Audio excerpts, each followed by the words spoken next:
La paix de Christ. La paix de Christ. Il est vivant. Il est ressuscité. Il y a un papa comme ça. Il était malade. Et on veut faire les injections, il refuse. La perfusion, il refuse. On donne les comprimés, il refuse. Le médecin était fatigué. Et ses parents qui étaient là étaient fatigués aussi. On veut faire la piqûre, tu ne veux pas. La perfusion, tu ne veux pas. Les comprimés aussi, tu ne veux pas. Qu'est-ce que tu veux? Donc tu peux mourir.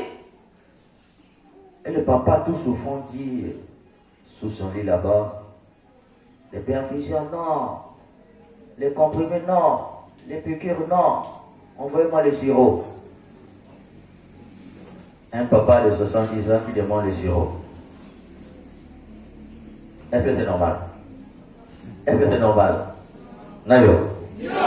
Parce que je vois vos visages un peu tristes, je voulais que vous puissiez rire un peu. La paix de Christ. Il est vivant. Il est ressuscité. Jésus. S'il est vraiment ressuscité, acclame très fort pour Dieu.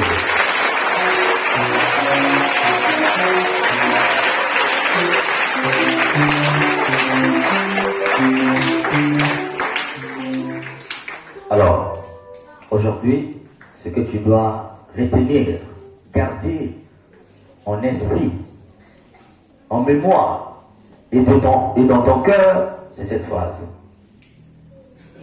Où n'atteint pas l'œil de l'homme, pénètre le regard de Dieu. Dis à ton voisin, où n'atteint pas l'œil de l'homme, pénètre le regard de Dieu. Alors dis-le bien, où n'atteint pas l'œil de l'homme, pénètre le regard de Dieu. Voilà. L'homme se trompe toujours. Et le choix des hommes, le choix de l'homme n'est pas le choix de Dieu. Le regard de l'homme est limité. L'œil de l'homme ne peut pas tout voir. Et qu'est-ce qui est plus important? Ce n'est pas ce que l'homme voit, mais c'est ce que Dieu voit. Qu'est-ce qui est plus important, chers frères et sœurs? C'est le regard de Dieu sur toi et non l'œil de l'homme sur toi. C'est pourquoi j'ai dit, là où l'œil de l'homme n'atteint pas, pénètre le regard de Dieu. On va dans la première lecture, chers frères et sœurs. Dieu rappelle à son peuple, c'est moi qui vous ai sorti d'Égypte. C'est moi qui vous ai protégé. C'est moi qui vous ai fait rentrer dans la terre promise.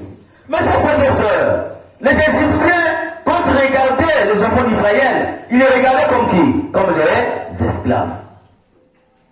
Ils étaient en esclavage en Égypte. Ils étaient considérés, comme on dit, on appelle en Afrique de l'Ouest, ils étaient appelés comme des affairiens. Des gens esclaves qui n'ont pas de liberté. Des gens appelés qu'à faire les travaux forcés. L'homme est fait pour la liberté. Mais lorsqu'on confisque la liberté, tu n'existes pas. Donc le peuple d'Israël n'existait pas aux yeux des Égyptiens et aux yeux du Pharaon. Mais est-ce que Dieu regardait ce peuple comme des esclaves? Dieu regardait ce peuple comme un peuple sauvé, un peuple saint, un peuple roi, un peuple de prêtres, un peuple appelé à évangéliser le monde. Dieu regardait ce peuple esclave comme le choix de son cœur, le choix de son amour. Là où l'œil des Égyptiens s'arrêtait, pénétrait le regard de Dieu. Dieu, notre Dieu, a choisi ce peuple. Mais est-ce que Dieu a choisi ce peuple au moment où ce peuple était esclave? Dieu avait déjà choisi ce peuple avant même qu'il soit esclave. Et même pendant que ce peuple était esclave, le choix de Dieu était irrévocable sur ce peuple. Voilà pourquoi ce qui est essentiel, frères et sœurs, dans la vie d'un être humain, ce n'est pas ce que les gens disent sur toi. Ce n'est pas le regard que les gens portent sur toi. Ce qui est essentiel, c'est le regard de Dieu sur toi. Là où l'œil de l'homme n'atteint pas, pénètre le regard de Dieu.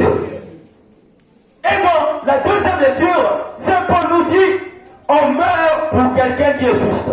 Mais on ne meurt pas pour quelqu'un qui est mauvais. Or, Dieu, notre Dieu, est venu sur notre terre, il est mort pour nous.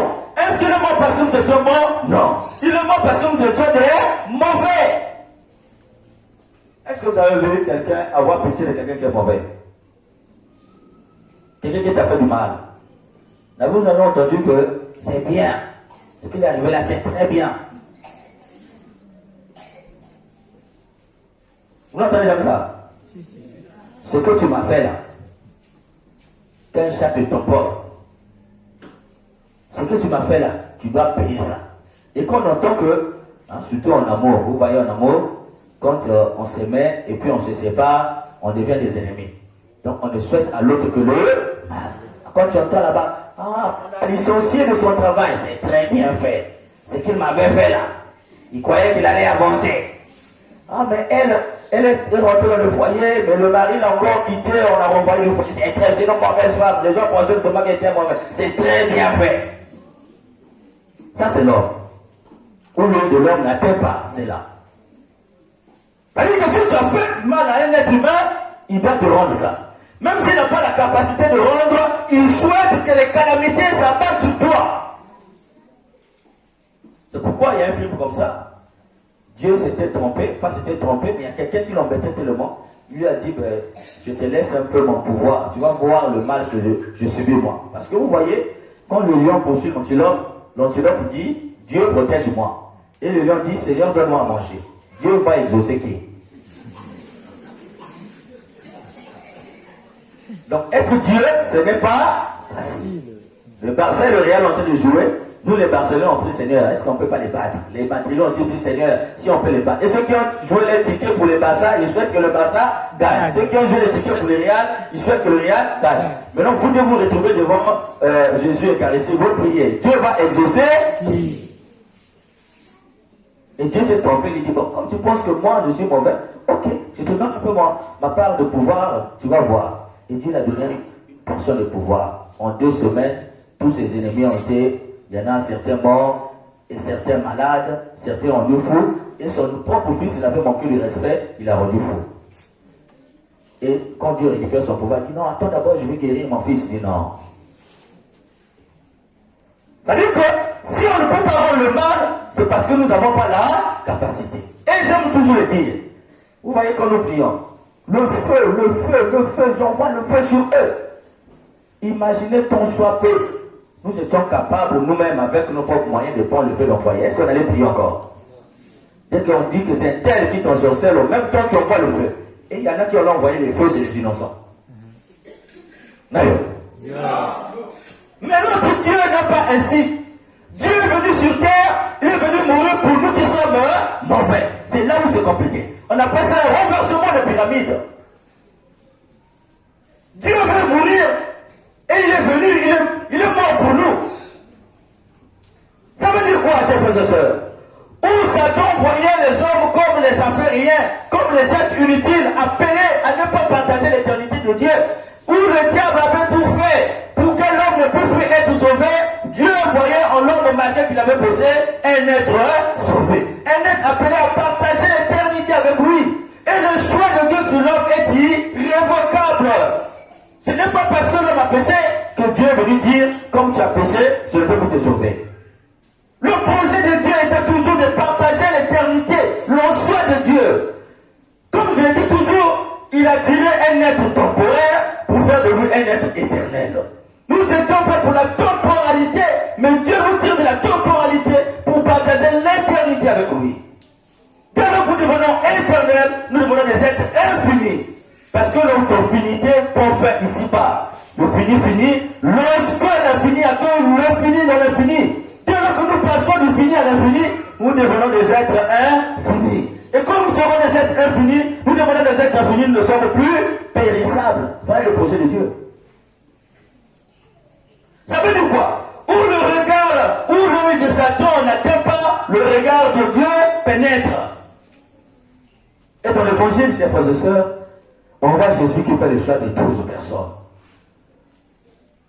12 personnes! C'est-à-dire que quand on voit aujourd'hui avec l'appel d'offres, Pour quelqu'un qui veut avoir une société digne, durable, prospère, il ne peut pas prendre ce genre de personnes. C'est un choix lamentable, un choix chaotique. Des gens qui n'ont pas de niveau, des gens délaissés dans la société, des gens que personne n'accorde l'attention, des pécheurs. Vous voyez, dans notre société, on accorde l'importance aux gens qui portent les costumes.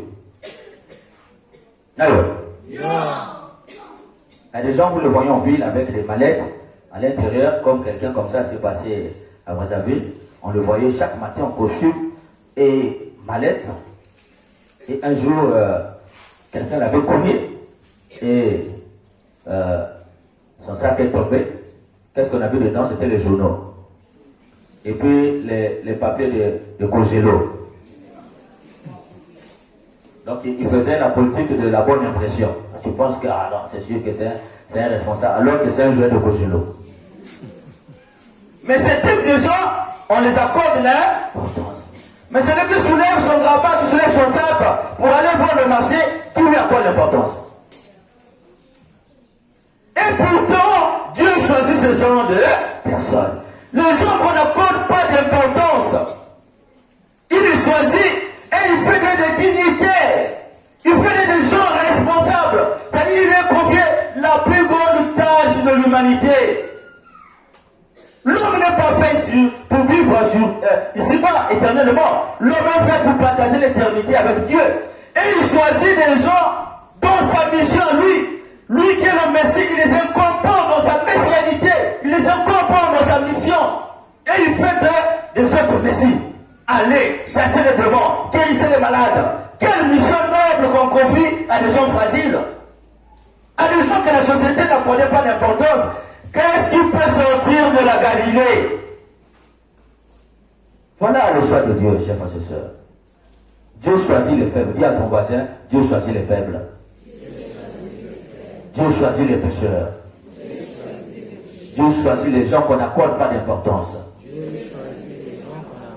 Si tu te reconnais dans cette catégorie-là, comme dira la Vierge Marie, il s'est penché sur son âme servante. Désormais, tous les âges me diront, bienheureuse, le puissant fait pour moi de merveilles, c'est son nom, son amour, c'est ton âge, son âge, sur ceux qui me craignent. Le puissant, il les ramasse, mais il élève les.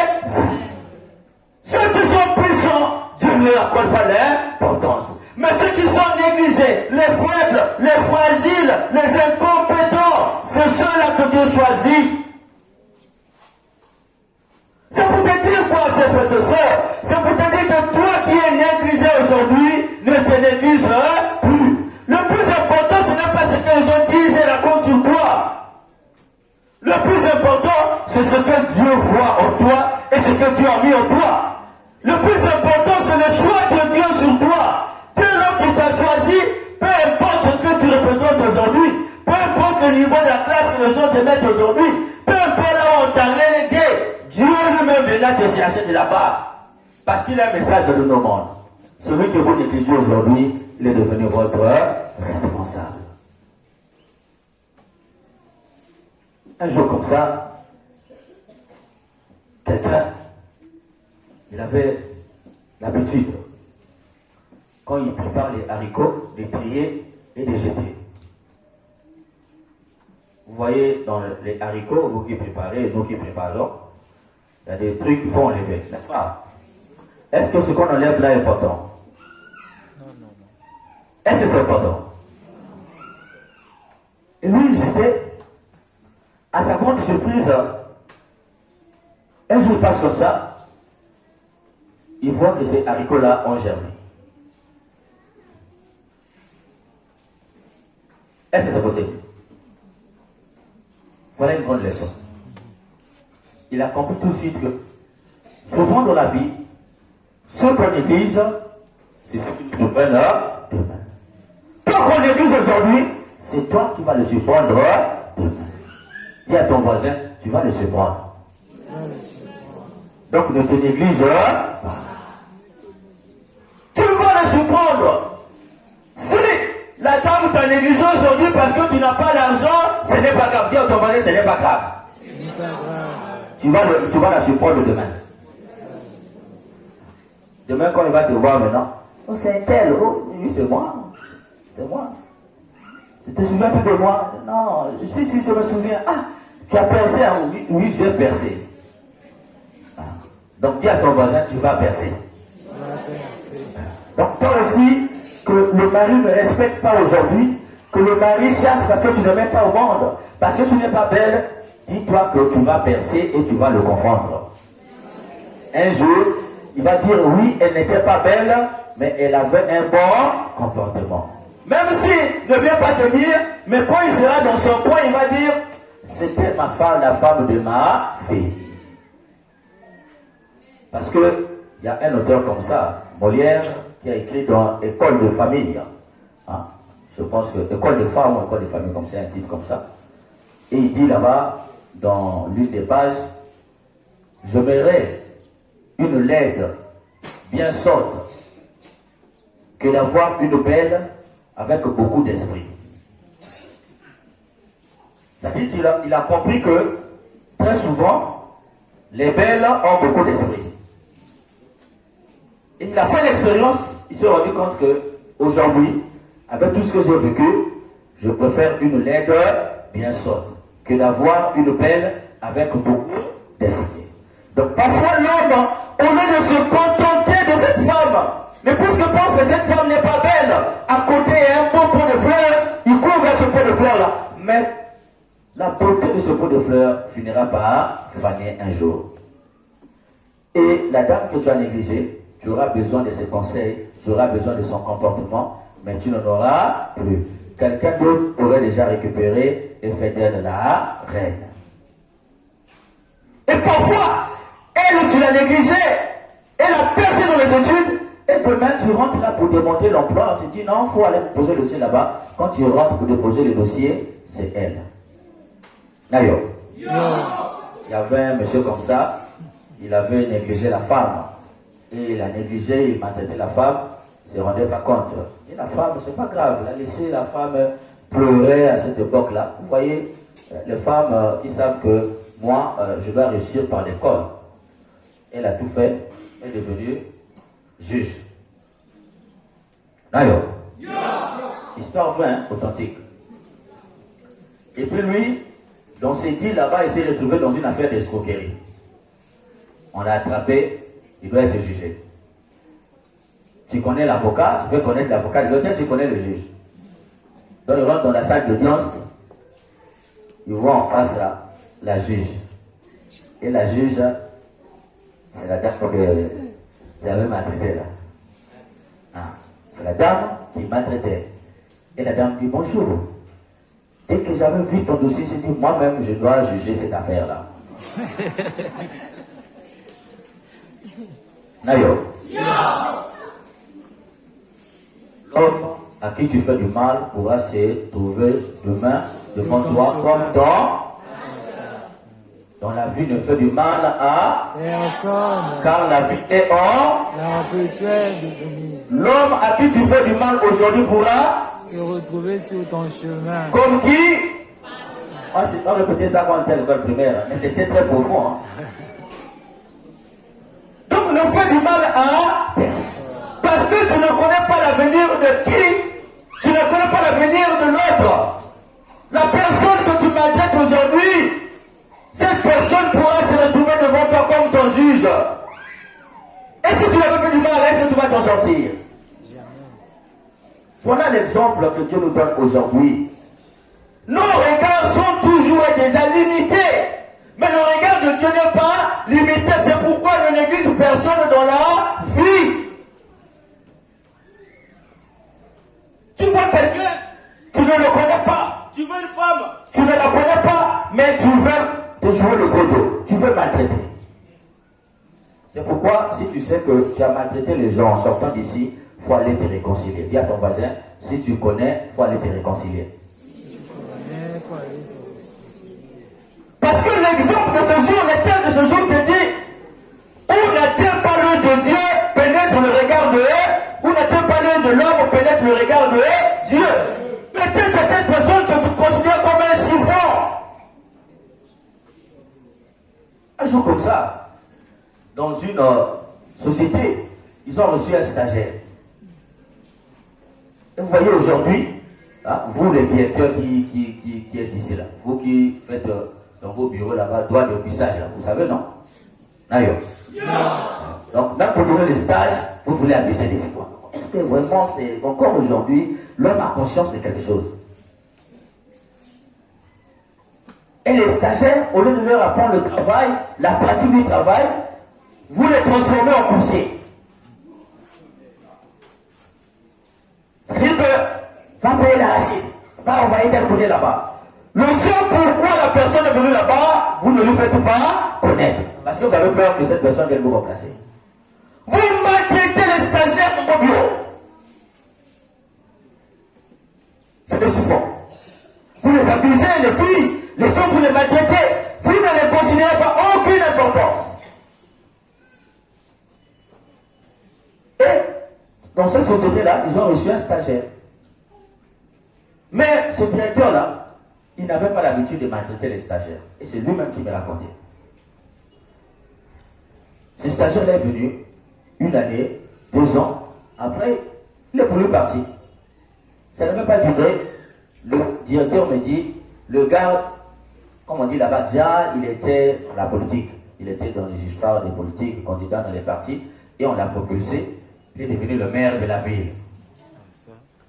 Du stagiaire au maire de la ville. Maintenant, si toi, le directeur, tu le maltraitais, on ferme la société ou on laisse la société?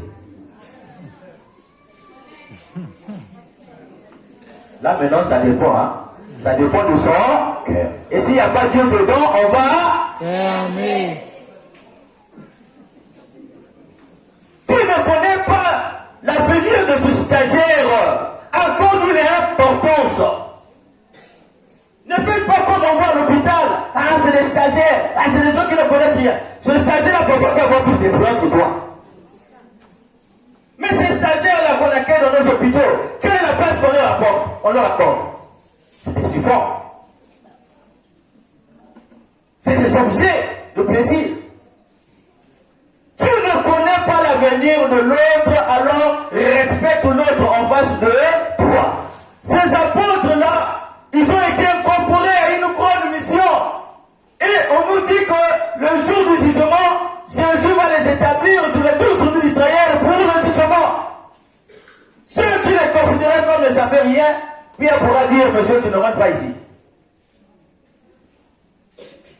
Ceux qui les insultaient, vous n'êtes rien.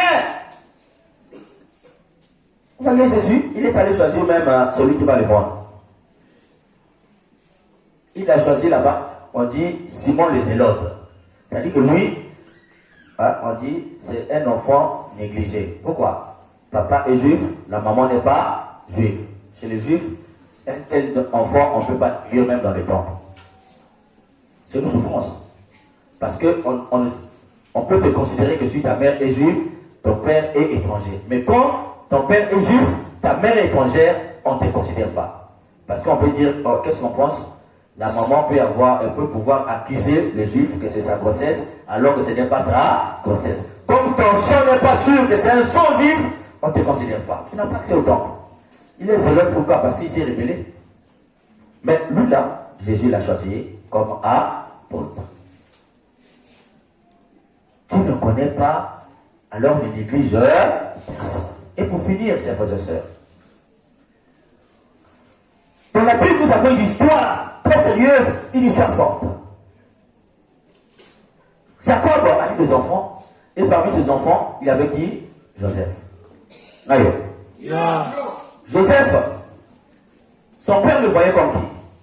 Comme un enfant responsable, un enfant de confiance, n'est-ce pas? Oui. Les frères de Joseph le voyaient comme qui? Comme un rêveur.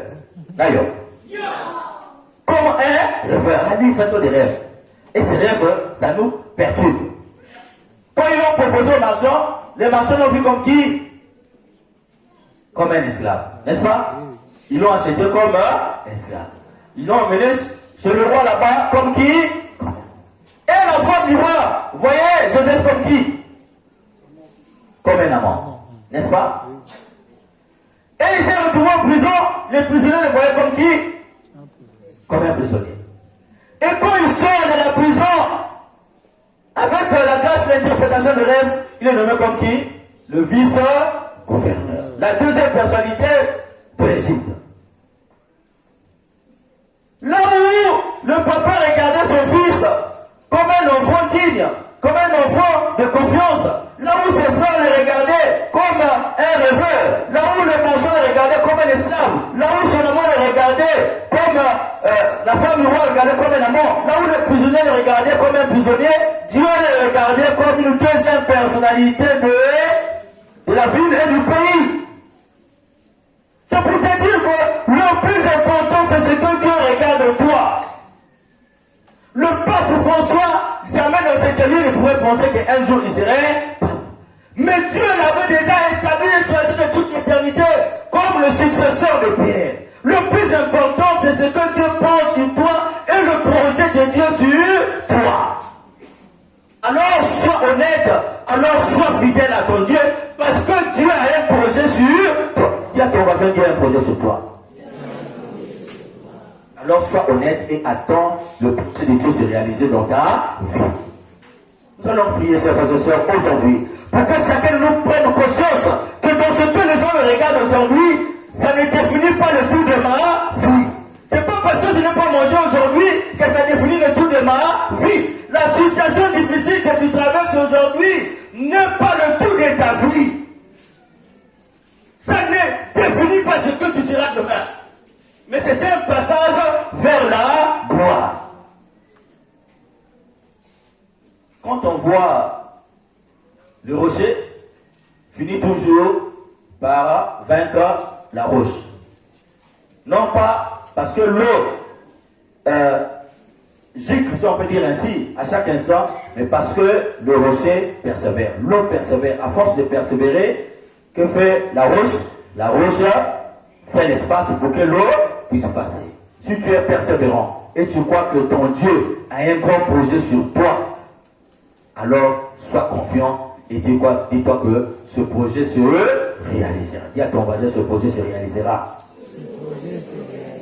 Le temps, c'est un moteur.